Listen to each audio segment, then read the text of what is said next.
नमस्कार, मी करण सिंह पवार. आपण पाहता एलएस मराठी. फैसला महापालिकांचा या विशेष बुलेटिन मध्ये आपलं स्वागत. ठाकरे बंधूंच्या युतीचा मराठी बहुल भागात पेच कायम आहे.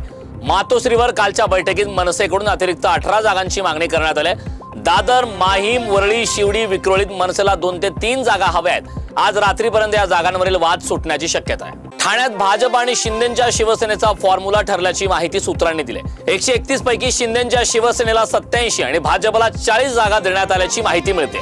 उर्वरित 4 जागांसाठी लवकरात लवकर तोडगा निघणार असल्याची शक्यता आहे. अलीकडे झालेल्या विधानसभा निवडणुकांतील प्रभागनिहाय मतांचा अभ्यास केला असता मुंबईतील अनेक भागात मनसे आणि शिवसेना यांची मतं स्वतंत्रपणे मोठ्या प्रमाणात असल्याचं दिसून येतं. या 67 निर्णायक प्रभागांपैकी 39 प्रभागांमध्ये महाविकास आघाडीचे उमेदवार आघाडीवर होते.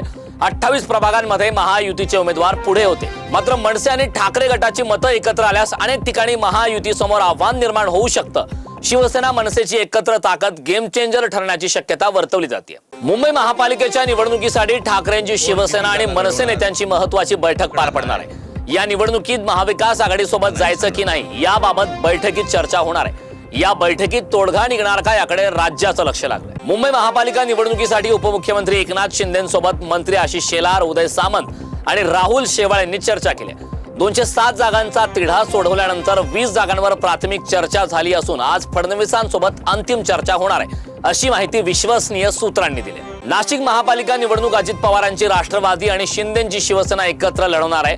राष्ट्रवादी आणि शिंदेच्या शिवसेनेचा जागा वाटपाचा फॉर्म्युला 70-30 असण्याची शक्यता आहे. शिवसेना मंत्री दादा भुसे, राष्ट्रवादीचे माजी खासदार समीर भुजबळ यांच्यात नाशिकमध्ये गुप्त बैठक पार पडली असून या बैठकीत हा निर्णय घेण्यात आला.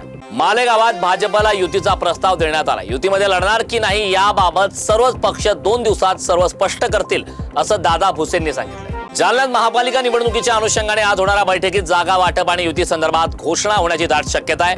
भाजप आणि शिवसेना 40 जागांवर आग्रही असून राष्ट्रवादी अजितदादा गटाने 19 जागांची मागणी केली आहे. जालन्यात याआधी महायुतीच्या 4 बैठका पार पडल्या असून आज होणाऱ्या बैठकीकडे आता सर्वांचं लक्ष लागलं. जालना महापालिका निवडणुकीत आतापर्यंत 2,500हून अधिक उमेदवारी अर्जाची खरेदी झाल्याची माहिती समोर आली आहे. प्रभागनिहाय राजकीय चुरस वाढत असल्याने इच्छुकांमध्ये मोठा उत्साह दिसून येत आहे.